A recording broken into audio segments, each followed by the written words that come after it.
Hi hello friends, good evening. Welcome back to our channel granny's kitchen. ఈరోజు ములక్కాయ రసం ఎలా ప్రిపేర్ చేసుకోవాలో చూద్దామా.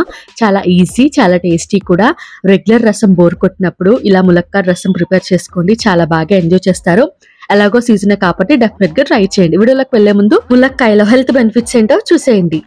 కుక్కర్ గిన్నెను తీసుకుని అందులోకి 2 మీడియం సైజ్ ములక్కాయలను యాడ్ చేసుకోండి. ములక్కాయలు యాడ్ చేసిన తర్వాత 2 టేబుల్ స్పూన్స్ కందిపప్పును కానీ పెసరపప్పును కానీ యాడ్ చేసుకోవచ్చు. కందిపప్పు యాడ్ చేసిన తర్వాత నీట్గా వాష్ చేసుకుని ఒక మీడియం సైజ్ టమాటోని యాడ్ చేసుకోండి. టమాటోని యాడ్ చేసుకుని ఒక గ్లాస్ వాటర్ యాడ్ చేసుకుని 3 విజిల్స్ వేయించుకోండి. హై ఫ్లేమ్లో 3 విజిల్స్ వేయించుకుంటే సరిపోతుంది.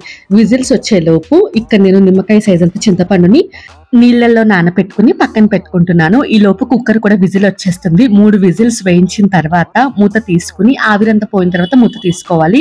మూత తీసుకుని జల్లిడి దాంట్లో యాడ్ చేసేసుకోండి. గోరువెచ్చగా ఉంటే చేత్తో స్మాష్ చేసుకోండి, లేకపోతే స్మాషర్తో స్మాష్ చేసుకుంటూ మీకు ఎంత అయితే వాటర్ కావాలో అంత వాటర్ యాడ్ చేసుకోండి. వాటర్ యాడ్ చేసుకున్న తర్వాత పిప్పినంత తీసి పక్కన పడేయండి. ఇప్పుడు నానబెట్టుకున్న చింతపండు రసాన్ని ఇందులోకి యాడ్ చేసి మీ టేస్ట్కి సరిపడా ఉప్పును యాడ్ చేసుకోండి. ఉంటే కల్లుప్పును యాడ్ చేసుకోండి, లేకపోతే నార్మల్ ఉప్పును యాడ్ చేసుకోండి. 1/2 టీ స్పూన్ పసుపు, 1 టేబుల్ స్పూన్ ఉప్పు యాడ్ చేసుకుని పక్కన పెట్టుకోండి. ఇప్పుడు రసం పొడి ఎలా ప్రిపేర్ చేసుకోవాలో చూద్దాం. 20 మిరియాలు, 1/2 టీ స్పూన్ ధనియాలు, 1/2 టీ స్పూన్ జీలకర్ర, 3 ఎండుమిర్చి, 10 వెల్లుల్లిపాయలు యాడ్ చేసుకుని కోర్సుగా బ్లెండ్ చేసుకోండి. ఈ పొడి యాడ్ చేయడం వల్ల రసం చాలా బాగుంటుంది. స్కిప్ చేయకుండా యాడ్ చేసుకోండి. పొడి యాడ్ చేసిన తర్వాత స్టవ్ ఆన్ చేసి మంటను మీడియం ఫ్లేమ్ పెట్టుకుని రసాన్ని 10 నిమిషాలు మరిగించుకుంటే రసం పర్ఫెక్ట్ గా మరిగిపోతుంది. మీకు టైం లేకపోతే హై ఫ్లేమ్ లో 10 నిమిషాలు మరిగించుకోండి. టైం ఉంటే కనుక 15 నుంచి 10 నిమిషాల వరకు మీడియం ఫ్లేమ్ లో మరిగించుకుంటే సరిపోతుంది.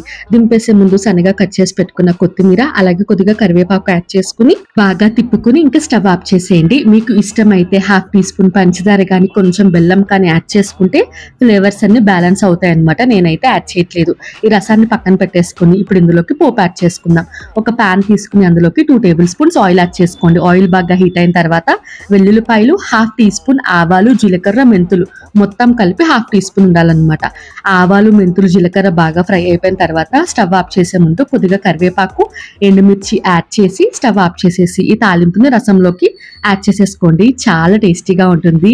డెఫినెట్ గా ట్రై చేయండి ఒకసారి. బాగా మిక్స్ చేసుకుని ఇంకా రైస్ లోకి సర్వ్ చేసుకోండి. ఒక్క ఆమ్లెట్ వేసుకుంటే చాలు, కర్రీ ఏమీ అక్కర్లేదు. రసం ఆమ్లెట్ తో రైస్ మొత్తం లాగించేయచ్చు. ట్రై చేశాక ఎలా వచ్చిందో కామెంట్ సెక్షన్ లో కామెంట్ చేయండి. ఇటువంటి మంచి వీడియోస్ కోసం నా ఛానల్ ని సబ్స్క్రైబ్ చేసుకోండి.